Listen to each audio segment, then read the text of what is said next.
week. I did something really stupid. I forgot to hit the go live button. So let's do that intro again. And we have a special guest as well. We've got Shak is now joining us as well. We do. All right, let's give this another go. What do you think? Hey, take 3. Yes. Do you know what? There's something very special about live. Okay, live video, live audio, live. It is time to say, hey, it's Edge Radio Australia. Welcome, of course, to the Greater Wealth.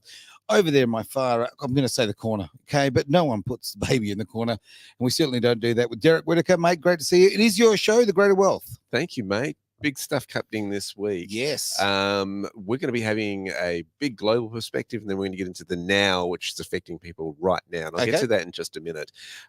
There has been some big developments as far as the investment world is concerned. Sadly, Charlie Munger passed away this week. Yeah. Many people going, who's Charlie? You would need to ask. He is the right-hand man of Warren Buffett from Berkshire Hathaway's fame. We'll be looking at that in retrospect, a little bit of what he taught the investment world. I want to look at Argentina's President Milei saying that he's going to be shutting the central bank down, and that is non-negotiable, which is going to have a huge effect if he is successful in that, as far as the economic world is concerned. But an issue that's really affecting mums and dads and everyday people and just everyone really at the moment is the price of groceries. And that is certainly making its way into the media now with Coles and Woolies. The question being, are they price gouging? And I haven't noticed. I mean, I just bought a couple of groceries the other day, got some bread, got some milk rather, and got a mortgage. Like, you've got to be kidding me, right? Yeah. Crazy. Now, I believe on the line we've got Shaquille as well. Now, Shak, what are your thoughts? Do you feel that there's price gouging going on? What are your thoughts, mate? Shak's just stood out for a moment. So. Of course. You can tell I can't see the screen. Fantastic.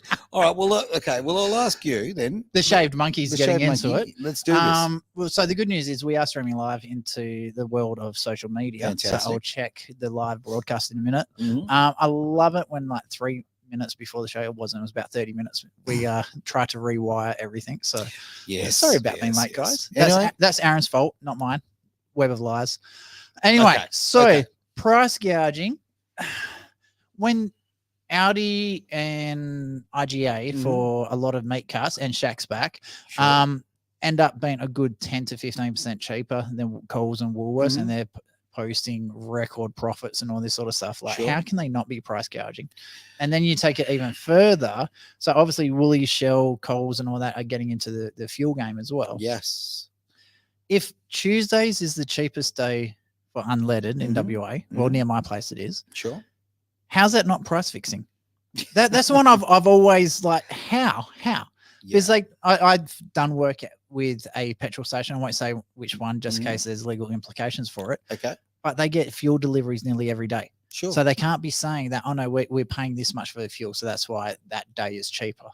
Yeah, I mean, it's a cycle. Remember, of course, we've just got to accept that and move on. Don't ask any questions. So it's just a cycle. I'm going to throw a throw out here to Burke. I think that's how you say it. It's a new fuel company in Australia, massively cheaper that I've seen on all the things, and they don't run by a fuel cycle. So as far as I know, the other guys, I can't see another word to explain. Look, why can one company do it and the other ones can't? I'm going to throw something in on this one, right? Because, many years ago, and I'm talking a fair few, there was a discovery that a particular car company here was actually fixing prices. They had an agreement between all the different dealers that they'd give a maximum of one particular discount, a percentage, right? As it was 5%, right? Now, they got in a lot of trouble for that. That is price fixing. Now, I know there's an inquiry coming, but are we actually going to, is it going to be like the banking inquiry where, oh, no, naughty, and nothing happens? Well, it's an interesting one. Interesting, this inquiry is coming from the left. The Greens are wanting this to go through. Good on them for a The change. Nationals are kind of backing it, but saying, hey, we can't wait till next year. We need to have it now before Christmas because a lot of families are feeling the pinch going into the ho-ho season. So I think there's one side of me that goes, look, why would you demand a company caps its profits? Okay, because that is free enterprise. Yes, that is capitalism. I can see your point. Yeah, right. If they can make a buck, good on them. Then there is the social aspect where people go, look, this is just not a luxury item. That it's not like getting your nails painted or deciding to go for a luxury car or something like this. This is an essential to life, eating food. Funny that.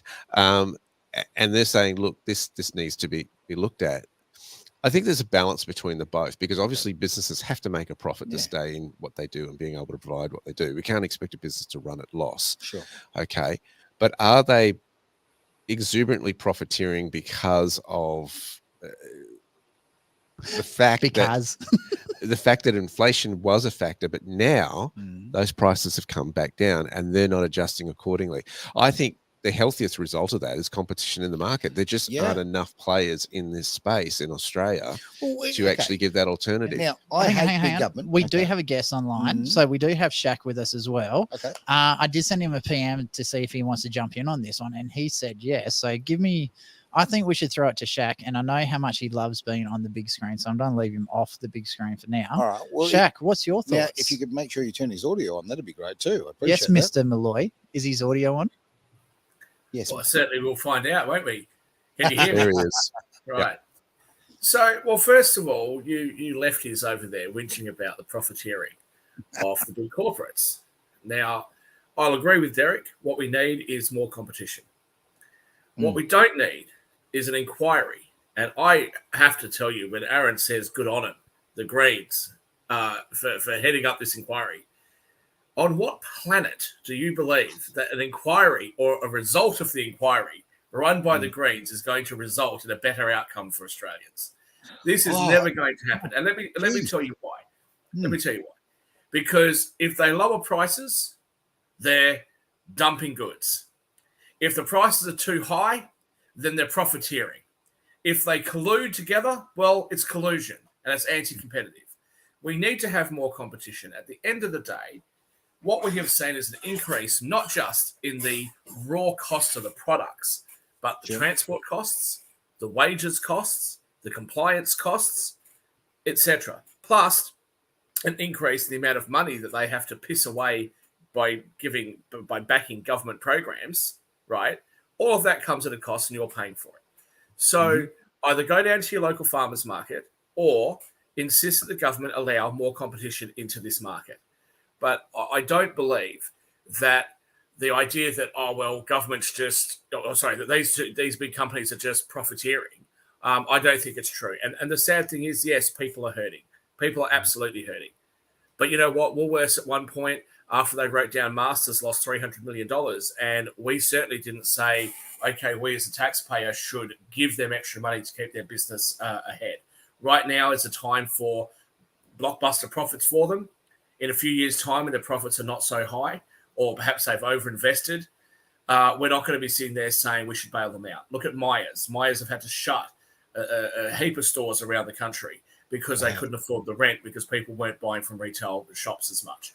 So, look, there's a lot of competition in this market. I agree that it's very, very hard for Australian families. I don't think that we should have an inquiry to achieve what exactly. Is the government going to sit there and say, we believe that the profit margins being charged by these by the duopoly of grocery stores is too high, and so therefore we're going to put a cap on how much of a markup they should be able to charge? Is that the solution? I think you've highlighted that what's going to ultimately be is more government regulation, and I don't like more government regulation into anything. I think what we need to do, Shak, and you've raised this issue in the past, is there are tax breaks for importing, exporting certain foods across the world. And this is why you'll go to, I noticed the other day, right? I was trying to buy cheese. My wife sent me out, go get some cheese, right? And I noticed that the Australian produced cheese was more than double the price of the cheese made in New Zealand. Okay. Right. And I thought, why is that? Why? And then I remember, of course, a moment ago, Shak's discussions that there are tax breaks for exporting food from different nations because of the trade agreements between them. And I think if there's any inquiry that needs to take place to encourage local produce and giving the farmers a leg up, perhaps we need to look at those kind of agreements and go, hey, shouldn't they get the ability to be charged less GST on their items that are essential for people to to consume. Well, what we have in New Zealand, of course, is that New Zealand cheese is more expensive in New Zealand than Australian cheese. So that's an absurd situation. And yes, we should look at taxes in order to harmonise it so that everybody gets access to the same sorts of breaks. But the argument of perhaps reducing taxes on produce in order to make Australian produce cheaper, well, we should either decide that we're not going to put GST on food products, or we are. We shouldn't have it both ways. But what I'm fearful of is that government's going to get together, and the last thing that they're going to do, even if you're a Liberal supporter or a National supporter, right, the so-called small government Conservatives, do you really believe that they're going to get together and decide, what we're going to do is we're going to regulate this industry less? Absolutely not. They're going to introduce more laws, more rules, more regulations, and the result of that is going to be higher costs and less variety and a lower quality of product available to Australians. Not to mention who has to pay for the inquiry. Yeah, well, okay. You look at the motor industry in Australia; was massively protected by tariffs and government funding for such a long time. Okay, so effectively, when you bought a Holden Commodore in the last few years of Holden Commodores, 1/3 of it was already paid by the taxpayer. Okay, now look. I don't know because I'm not an economist, but to me that doesn't seem to be a healthy business model. Okay, I think that you could, rather than be, I think you could probably clean this up through the import tax, and I think you could clean it up with the income tax, well, not income tax, sorry, rather the GST. Rather, I think there's ways of using balance there so that we actually do promote local products rather than just handouts to buy votes. So let me just ask you a couple of things here. Luxury car tax, right? It's still there. We don't have an Australian vehicle manufacturing sector anymore. So why are we still paying it? But let me ask you a question. Somebody needs to explain this one to me. Do you remember when Chevy and Holden got together? The engines were made, or the vehicles were made here. The engines were imported from the US, put into the Holdens. Yep. And at that time, the same vehicle, one was left-hand drive, one was right-hand drive. The same vehicle in Australia was 80,000. At the time, the Australian dollar was about $1.10 US, and the same vehicle in the US was being sold for 30.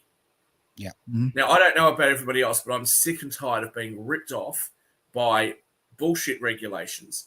Yes. As for there being a subsidy on these things, look, I'm ordinarily against it, but because of how highly taxed we are anyway, you might as well subsidize everything, because the person's pay packet gets taxed when they earn it, taxed when they spend it, taxed when they try to put it into a retirement account. They're just getting taxed in so many different places that you get a tax on a tax when it comes to fuel. You may as well subsidize it, because the money comes back to the government anyway.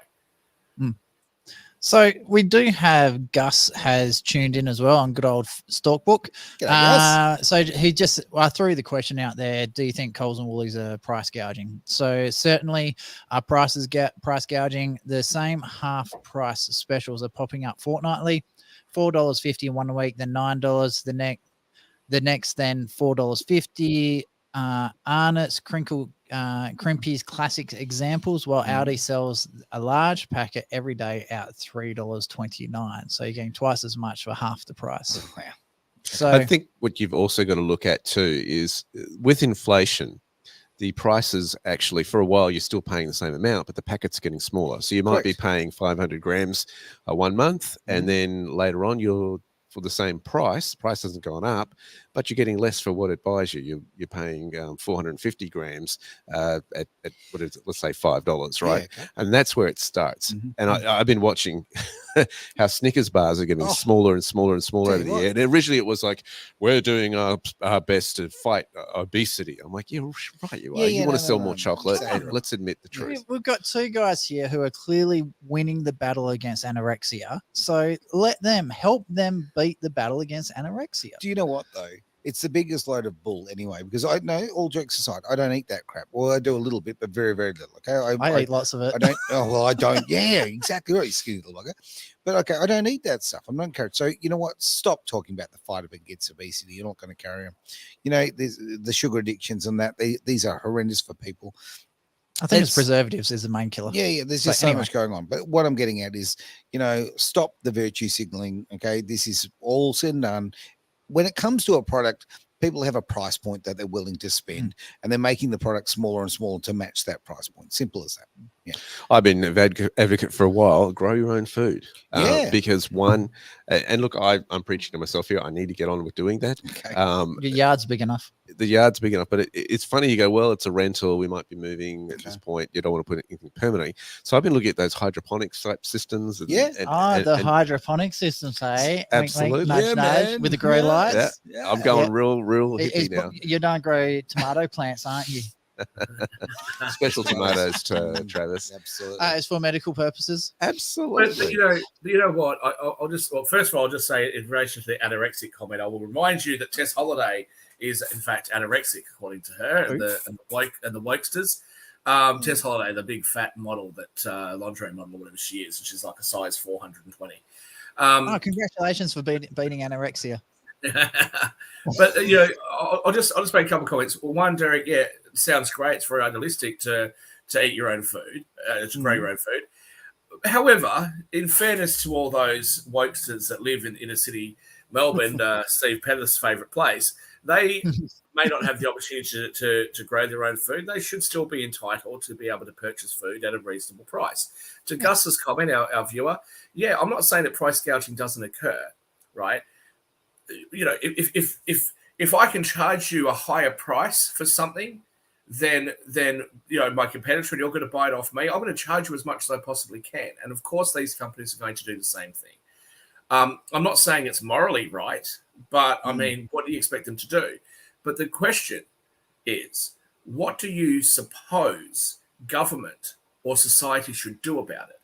Ultimately, if you don't want to see these companies charging what you view to be too high a price or too much of a profit, you're going to have to introduce a regulation that says there is a limit to how much of a markup you can charge.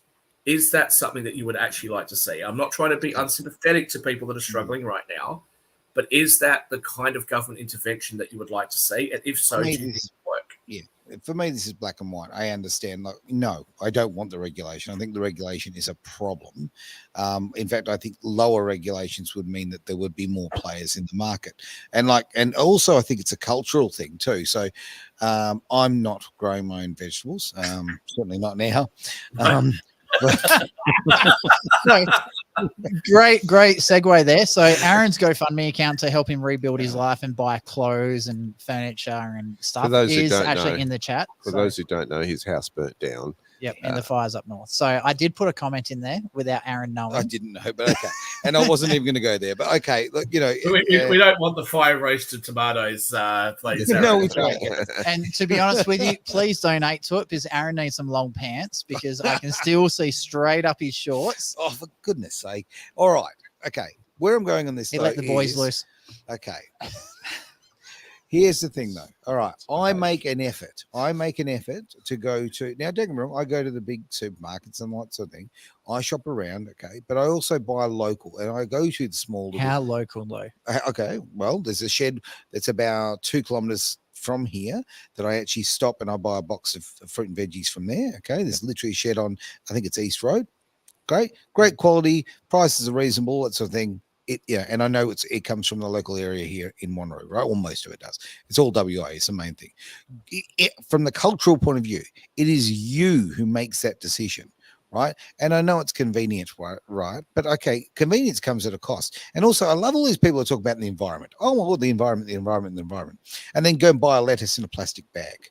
Okay, come on. Or a paper straw in a plastic wrapper. Oh my God! So. Right? One thing I'd love to see people start doing, and where we live down near Armidale, we're lucky enough we still have easy access to local growers markets. Fantastic. So people do not go spend the weekend like every Saturday or Sunday morning going down the local growers market and buying direct from the farmers. So that's why I was asking how local do you go? Yeah. So that is actually very, very local.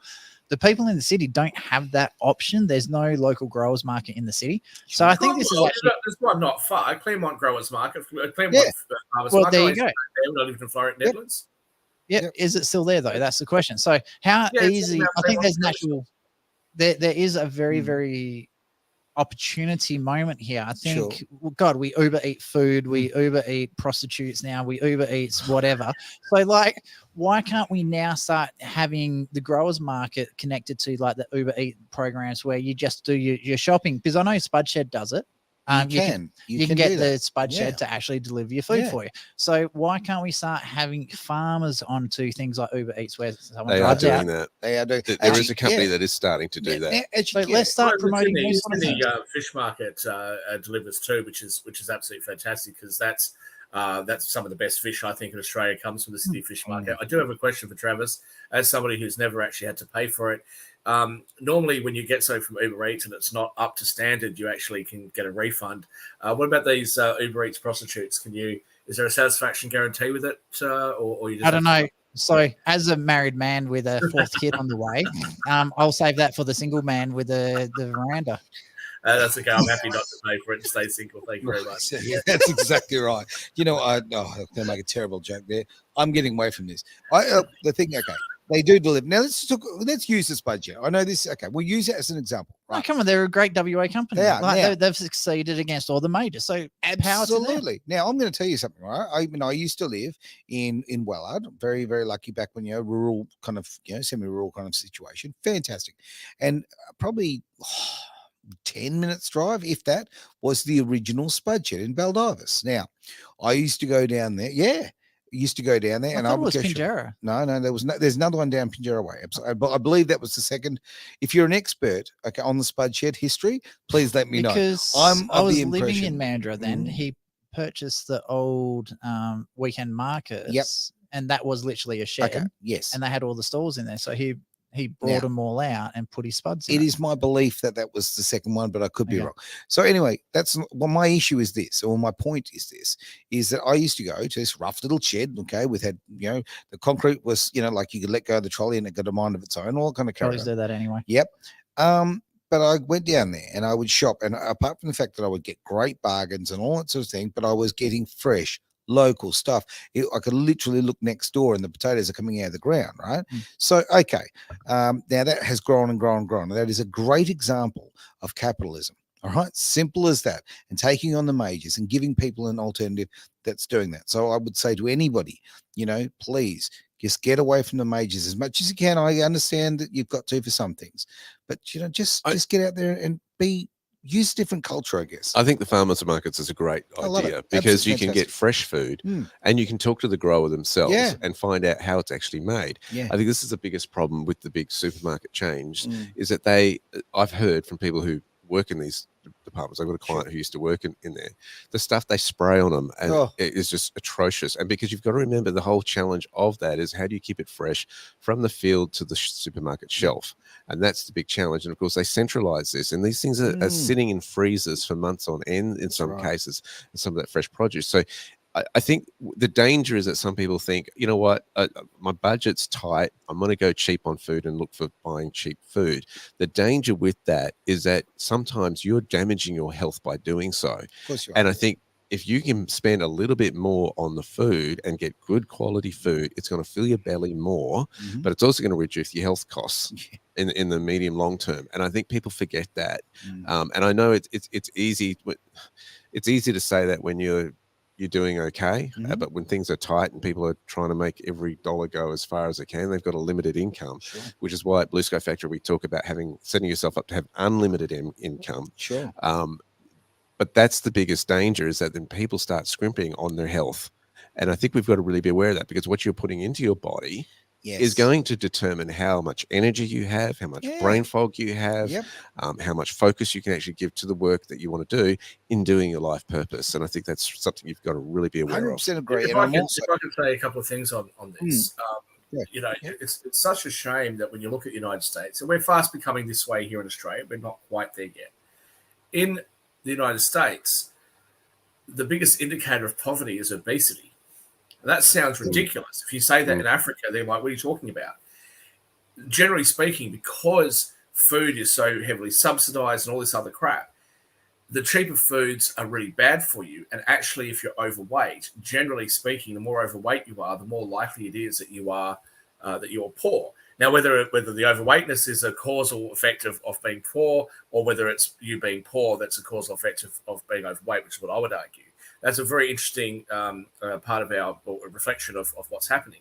Sure. As for Tony Galati, look, if there's anything I'll really respect the guy for, it's the fact that he got in trouble for growing more than his allocated quota of potatoes. Yes. Are you kidding me? The West Australian Potato Growers Board. Are you seriously? There are potatoes even still today.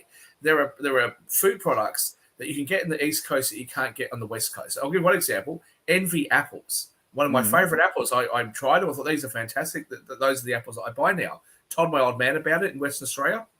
He went through Coles, Woolies, Aldi's. He went everywhere to try to find these apples. Couldn't find them.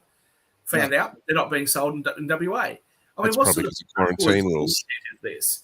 The last thing I'll say, just in relation to global wealth and Derek, somebody asked me the other day, well, what's your definition of wealthy, right? Because I think that what used to be wealthy was being a millionaire.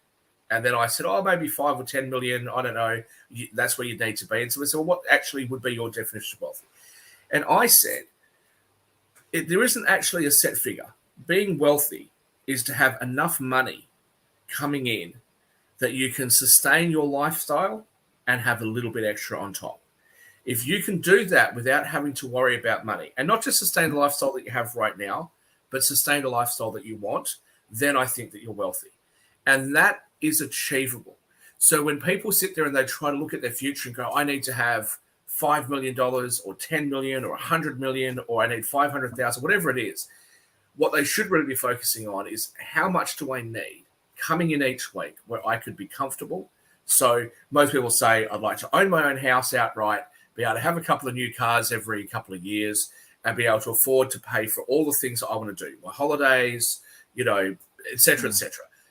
That is when you become wealthy. And that's when you can start to build more wealth.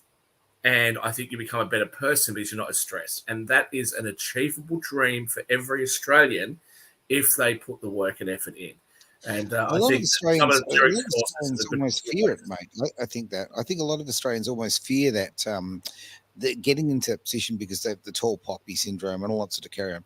I used to use the expression of I just want to be comfortably numb. Right, so that that you've got the abundance coming in as far as you've got enough to live your lifestyle. Pretty much what you've just said, but I think that it buys a lot of freedom. People that's a big deal here. If you've got a family member who's sick in another state or whatever, and freedom to me and financial wealth, I guess, is like no worries. I'm on a plane, right? Doesn't matter. I'm just bang, right? This is a lot of freedom. So I think it's kind of a time rather that we stopped seeing, like a lot of people see it as a bad thing, like you're being selfish or whatever. No, work hard, work smart, and buy yourself a little freedom. You can help a lot of people when you've got resources means that you can help your children out, you can help family members and stuff like that. And in relation to the tall poppy syndrome, you don't have to show your wealth. And don't be a dickhead like me and go and buy a Bentley convertible, right? Because if you do that, you're going to get the tall poppy syndrome stuff. You're going to have some people that are going to love you and other people that are going to go, you absolute wanker. Okay. Yep. But for everybody else, don't do that. Just live your life, maybe upgrade your house, put money aside for the things that matter, your kids, and, look after your parents a bit better and, whatever you've got to do. Like, do that sort of stuff. And I don't think you'll run into too many problems. Sure. Maybe just stay at the hard top with your Bentley and that's it. I think I'm not saying hard top. Defeats the purpose of a sports car if it's not a convertible. I know. I agree. I'm teasing you, my friend, but there you go. Hello. Look at these two pretentious wankers here. Look, I lived that life, so I can tell. So, going from one wanker to another, we do have to say g'day to Josh. Hey, Josh. Long-time listener. Apparently, he's banned from Facebook again, so he's watching from the good old YouTube this time. I do like his. The A. The picture there. Yeah, the A. Yeah. We'll call it an A. Anyway, the WA government would rather we let those spuds rot than feed the poor. Spot on. And Josh raises a great point there. I hate hearing those stories of how farmers heard to throw tons and tons of produce away simply because of this or this oversupply. And there's so many people who would appreciate that food. Do you know what really got under my skin? Go back to when Gallardi and others were letting those potatoes rot because they couldn't do anything. He couldn't even give them away. He was told he wasn't allowed to do that, right? Was Savini de Paul, I believe it was, an organisation I do have respect for, were advertising at the time to help feed the poor. And I had a look at some of the stuff that they were actually feeding, and they were buying a lot of tinned food, which is fair enough. I understand why they would buy tinned food because it lasts a bit longer. Okay. And 90% of that tinned food was imported. I'm like, are you kidding me? Like, is it spite? Would any of us see a hungry family that lives next door? We've accidentally bought too much at the grocery store and it's about to go off and we have to throw it away. Would any of us throw it away before we go up to that family and say, hey, listen, I bought a little bit too much. Here, have it. I remember one time I had to go to Switzerland in a hurry and I wasn't expecting to. I just went to the shops. I just bought a week's worth of groceries. It was $300 worth. And I got home, and as I'm in the car driving home, I got a phone call saying, can you get to the airport now? We need you for a meeting. I went and knocked on my neighbour's door. They're not poor. I went and knocked on my neighbour's door and said, would you guys like a week's worth of groceries? Because I have to go, and otherwise I'll just have to throw it away, right? Wouldn't any of us do the same thing? But when it comes to the government will sit there and they would rather see the food rot than to help a poor person, have a meal. It's disgusting. It's disgraceful. So just going back onto the gouging, we do have Sharon put a comment out there. She said, call it gouging or whatever. Do people not think that the suppliers increase their prices and transport companies too? If I was Coles or Woolworths shareholders, I'd be very happy right now. Many other retailers have put their prices up too. Yes. And ultimately, okay, again, this is all going to flow on effect when we're talking about... Look, I agree with Sharon in terms of if you're a shareholder of these companies right now, fantastic. Yeah. You know what I mean? Yeah. But what we're saying here is there should be more, instead of government intervention in this, allow more competitors to come into the market. That's what we're saying. Can we move on to the next one? Absolutely. Can I just quickly make a comment? For Sharon and everyone else watching, if you have a superannuation account, you probably are a shareholder because most Australians own shares and certainly the ASX 20, which Woolworths and Coles are in. Secondly, just so everyone knows, Woolworths share prices over the last 6 months are down almost 10%. I'm not sure what Coles is. I haven't seen it recently. But this is the point, that there's price increases everywhere, and people often look at the actual number itself and say, okay, they made an extra, for example, they made an extra $1 billion, but they're not looking at what percentage return did the company make on its money, on its actual expenditure. So if they expended $500 million and they made a 20% profit, they made a $100 million profit on that $500 million, that's great. If they've now expended $1 billion and they made a $200 million profit, they're not price gouging.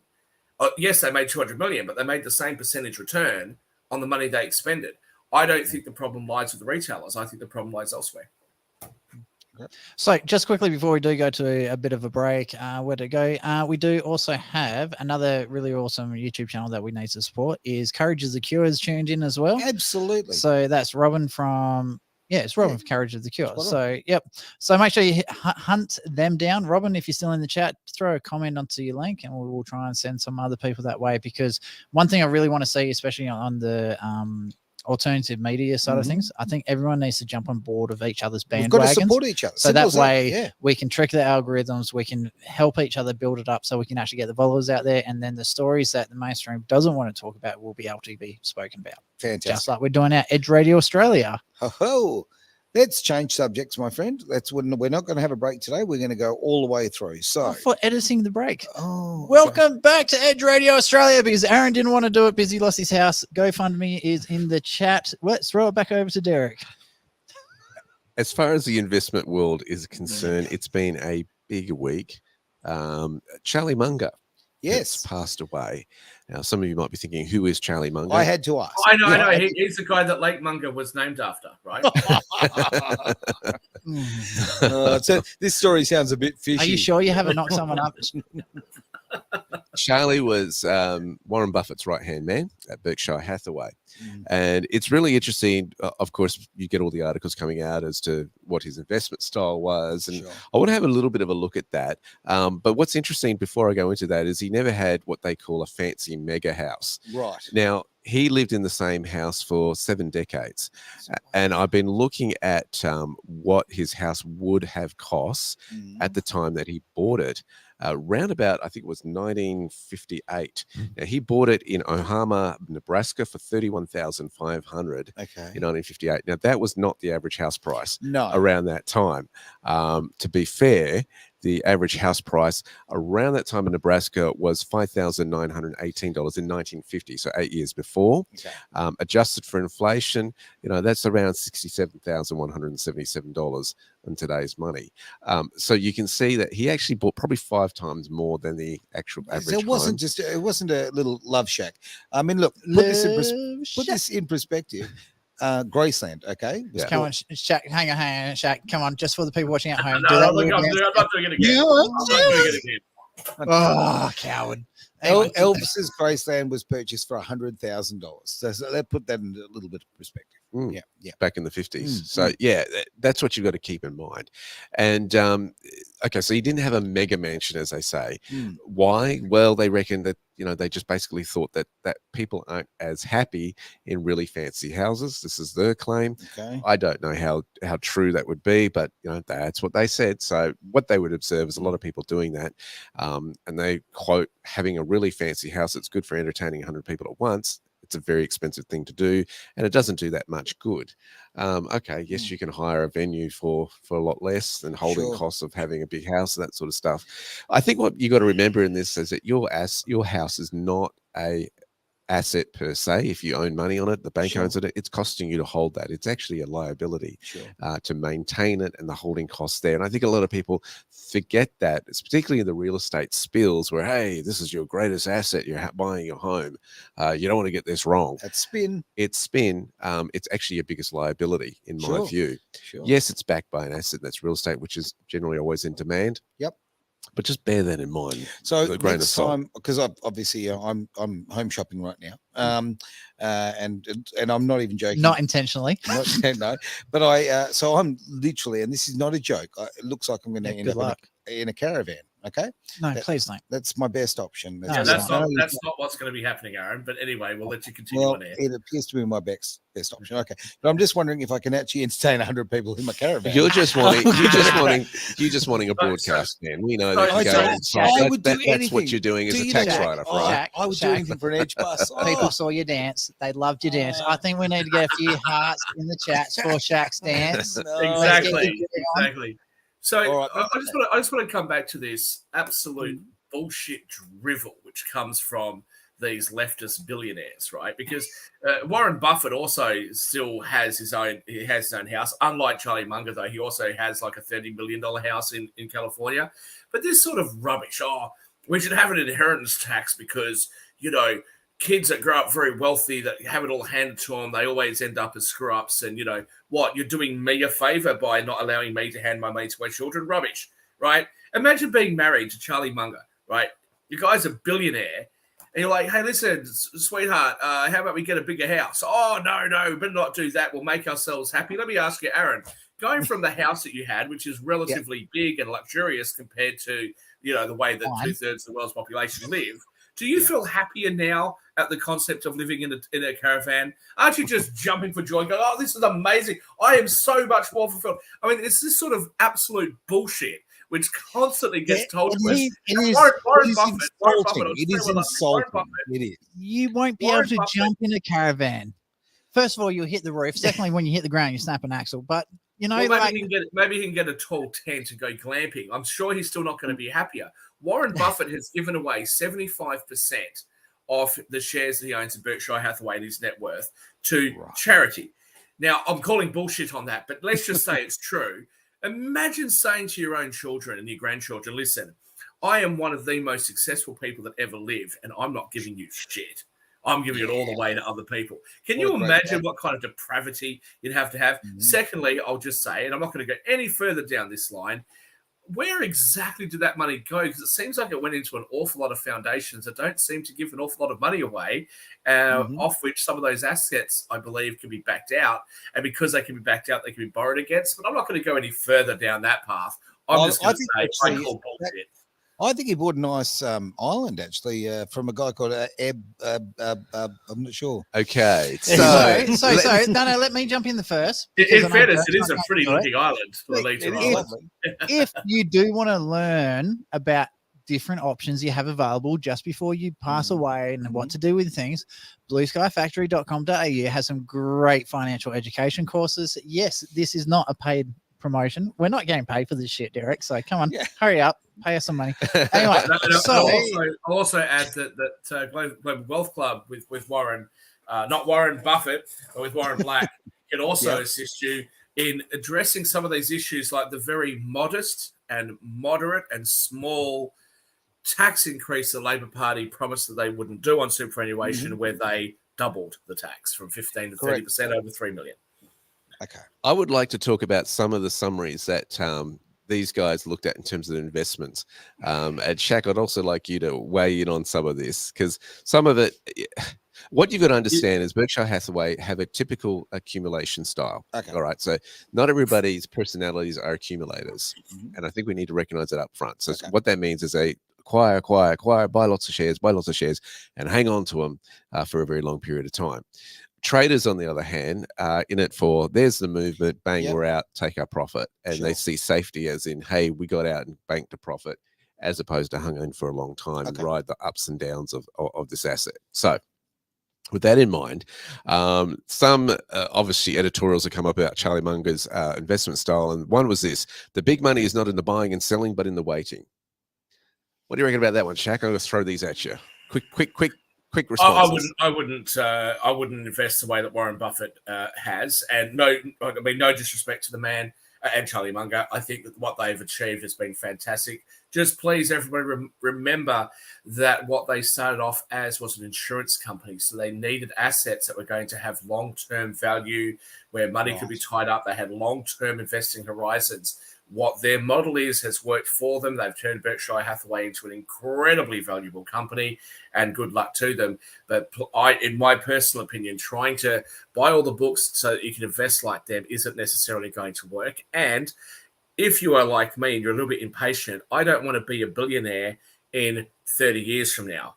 I would rather make 50 million next week than make $1 billion in 30 years. So not that I've ever made anything in that range, but just as an example. And at this point, I probably should throw in the disclaimer: this is not financial advice, general or specific. This is education purposes, what we're saying. I'll throw these other three out there. If you want to add to it, Shak, you let me know. Buy wonderful businesses at fair prices. Great opportunities are rare. Good businesses are ethical businesses. The last one is very debatable. I think both. But is this groundbreaking news? Like, no, but I think I hear a lot of this when I'm trading, or people go, "Oh, back when I was a broker or a dealer, right? I used to be a futures dealer." People would say to me, "Oh, the stock market. Okay, yeah. All you got to do is buy low and sell high." Like, you think, like really? Of course, that's all you got to. What are you, some sort of genius? So this idea, buy good businesses at a fair price, really, as opposed to what? Buying a shit business at a too high a price? I mean, of course. So they're comparing it to a moderate business that may have a lot of explosion in prices. That's what they're comparing that to. Sure, but you have to have a way of assessing what is a good business and what is going to be a fair price. And I would say that most people don't know how to do that, especially in the various industries that Warren Buffett and Charlie Munger invested in. So, they talk about having a great management and blah, blah, blah. Okay, that's all fine, but you're talking about billions and billions of dollars, like when they bought out the majority shares in Coca-Cola. If you're talking about the everyday family sitting at home, mum and dad going, look, we've got an extra 50 grand. What should we invest that in? They're either going to look at the stock market or do what? Go to the local, corner store and say, oh, look, you guys make some great sandwiches. I'll buy 50 grand. It's good management and strong revenue. This sort of advice is just rubbish and useless to the majority of people that are trying to get ahead. And let me add this too, is most mum and dads will not understand the derivatives products that you can use to hedge your risk when doing this kind of stuff. Okay. So there is things that are options, stock options, and this sort of stuff that can hedge risk, which acts like metaphorically, like insurance. Okay. Most people don't know you can metaphorically insure share positions. Sure.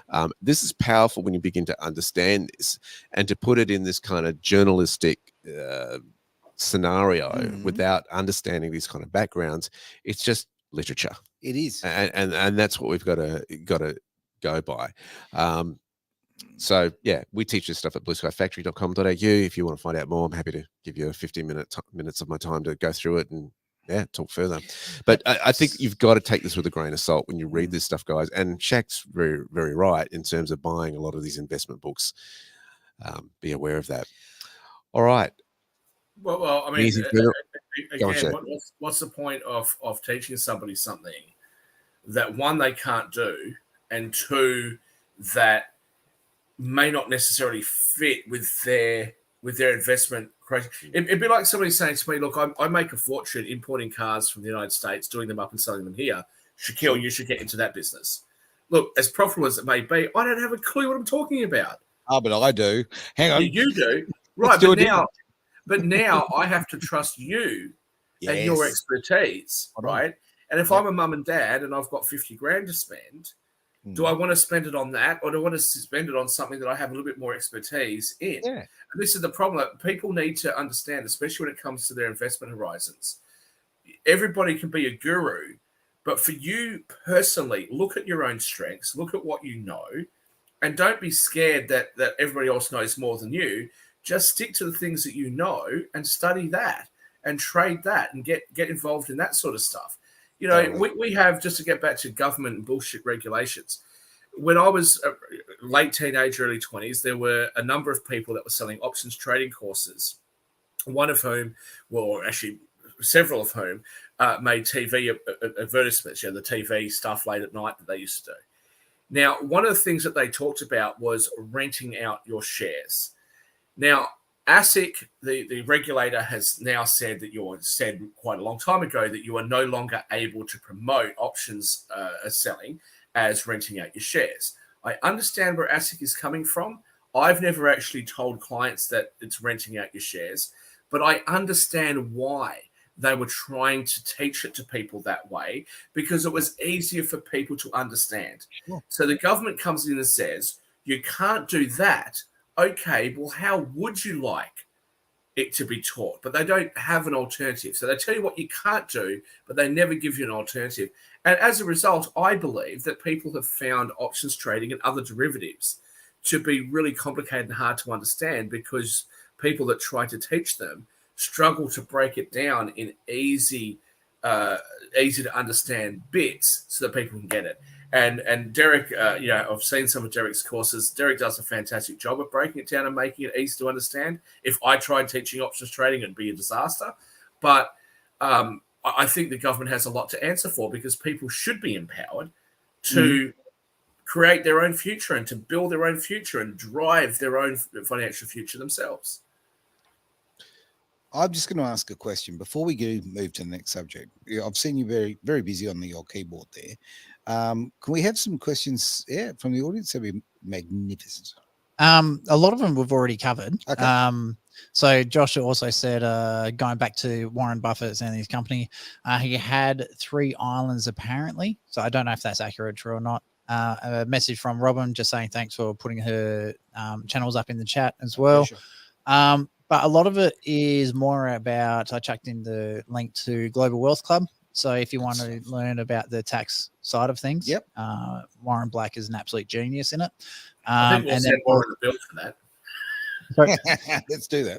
You know, we should. Hey, Aaron needs the money. So the other one I was put in there. So if you do want to get into contact with Derek to do his course, and you can't get through him through his website, you can email Edge, our info at edgeradioaustralia.com.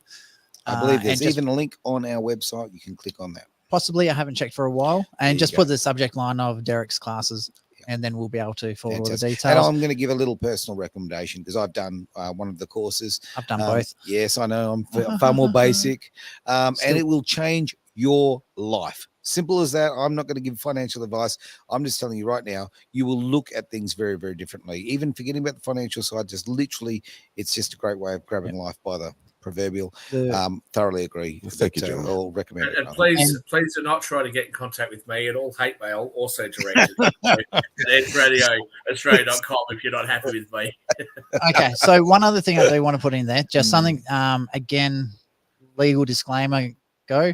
It's not legal advice. Blah blah blah. Sorry, Derek does a legal disclaimer so much better than me. When Shak said if you've been working hard, you got to spare $50,000 in the bank account. I hear of so many people just jumping in. Oh, I went and brought Qantas shares, or I brought this share, I've done this, and they have absolutely no idea what they're doing.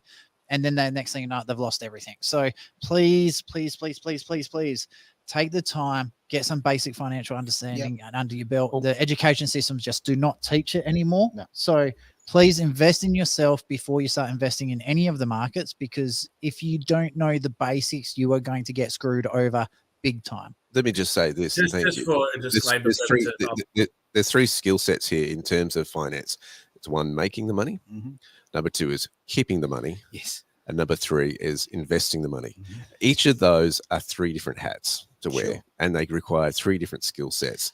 And so we've got to keep that in mind, that I've seen great entrepreneurs who can know how to make the money, but they're terrible at keeping the money. Well, seeing all my hats were birds. Can I just jump in with that disclaimer? That one. If I can just jump in on that disclaimer, because I did make mention that I was a future tiller once before. I'm no longer a licensed person in the finance industry in any way, shape, or form. So please, even if you think that, oh, he must know everything because he used to be, everything that I've said now, don't even treat it as informational. Just treat it as entertainment purposes. I highly recommend that you do go and seek professional advice for any of these things that we've discussed. And I think the last point that I will make is, don't think that anybody is a guru. You are ultimately responsible for anything that happens. It doesn't matter how highly qualified the person is whose book you've read or advice you've followed. You need to educate yourself, and you need to make sure that you are in charge of your future. So whether you like what I say or hate what I say, it doesn't matter. Point being, I'm just being entertaining. I'm just dribbling crap. Your future is in your hands, not mine. So go and seek the appropriate advice. I would recommend that anyone who listens to Edge Radio Australia to seek professional advice. So my biggest piece of advice, and this isn't financial, this is actually don't cost you money. Okay. We also do have subscription models on Edge Radio Australia. So I think there's a $2 and a $10. Hey Big Spender and Scrooge McDuck. So go sign up to us, because the money does come back to the studio. It does cost a lot of money to run this place. Now, I do want to quickly jump across onto Josh. He has sent a message through. Time to get everyone kicked off YouTube. Have we talked about the New Zealand health data leak and the police going after the whistleblowers? So it sounds like Australia. Yeah, it does. Very much so. There's a lot going on in New Zealand at the moment. And I'll tell you right now, I'm going to throw... Okay. I'm going to throw to Derek because we have about 7 minutes, mate. Let's go hard. Okay. All right. No, Josh, we haven't. So not that hard. Look, we've talked in previous shows about the problems with health. Data breaches, particularly in the banking sector. We were talking about how the European Central Bank was looking at how a lot of banks were storing information on clouds as opposed to their own servers, and the issues on that. So have a look at some of the back issues that we've done on that one, Josh, and we've analysed that quite a lot in the last few, but it's a problem across all the different sectors in terms of the privacy of your information and that. Before we wind up today, I'd like to just point this is a really interesting story where Milei, who is now the president in waiting, so to speak, president-elect as they call him in Argentina. This guy, if you haven't had a look at him, have a look at some of the stuff that's coming out about him. He's out there. Right. And he has won the recent election. And he is coming out and saying that shutting down the central bank is non-negotiable. He's going to do it. He's going to do that. It's really fascinating to watch this. Taking on the central banks, it historically does not go well for people when they do that. If some have been assassinated, some leaders and presidents and that, when they do that, you dive into what was actually going on behind the scenes in terms of the banking sector.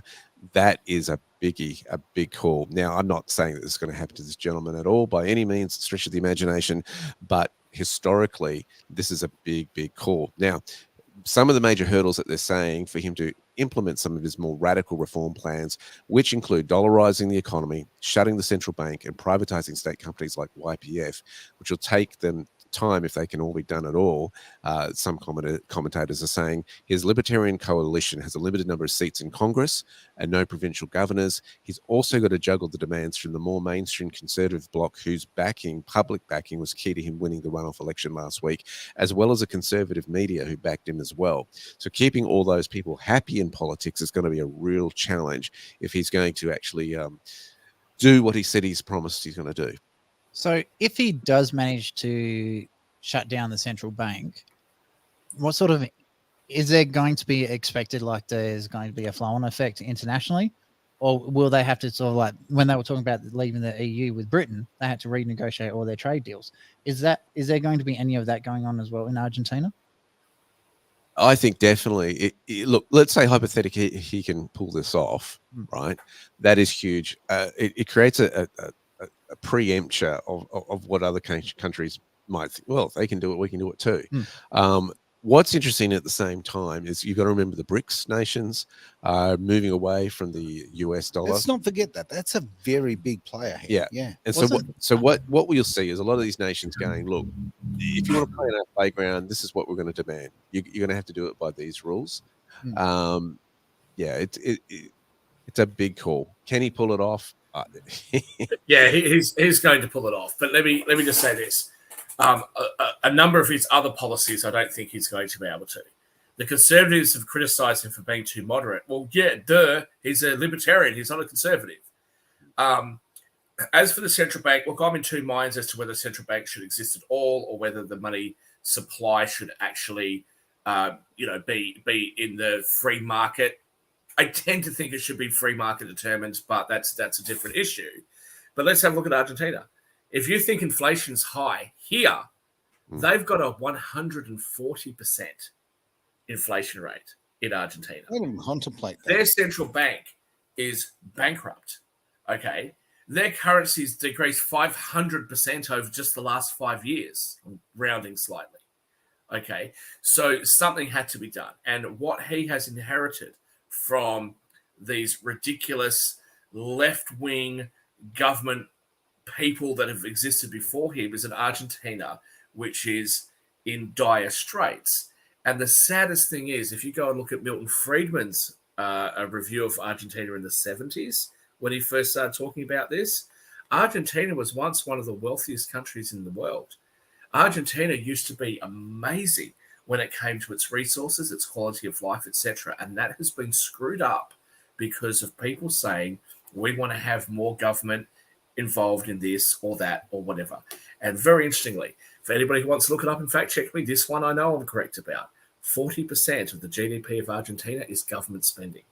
20% of that is spending on politics. So, clearly Argentina has all sorts of issues. And I think it's going to take a libertarian or even a conservative to fix it. As I've said before, on many other shows, which is why everyone says to me, oh, Shak, you're such a lefty. I'm not a fan of the conservative way of running government. I want government to be as small as possible. I think the government should be no more than a simple administrative body that enforces, contracts and keeps things fair and intervenes in the market as minimally as possible. But for right now in Argentina, they've had to do something quite drastic, and I hope it works. Will it have the effect of shutting down central banks all over the world? Probably not. But I will certainly say that I think if he can hold the presidency, if he is able to get the majority of his policies through, I think that Argentina is going to grow dramatically from this point on, because whatever it is, whatever the left-wing fearmongers want to say he's going to do, nothing he can do as a libertarian or a conservative is going to be worse than what they've already had to go through over the last several decades. Well, what a positive thought. It just shows there's still hope. I know. It is very positive because what we're seeing is decades and decades of problems with governments, right? Yep. The people are rising up globally around the world. We're seeing it in Spain. Absolutely. We're seeing it in Ireland. We're seeing it in England. We're seeing it in the United States. Sure. We're seeing people going, hang on a second, we are fighting for our rights. We are Mhm. fighting for our freedoms. This is part of that. And that's what's so exciting about that. It really is. Thank you very much for being part of the Greater Wealth here on Edge Radio Australia. We will catch you next week, but don't, of course, miss the replay, which is going to be, this is podcast style, man. You can get this online. You can get it everywhere good shows are sold. This is free. And also the replay on Sunday afternoon. Have a wonderful week.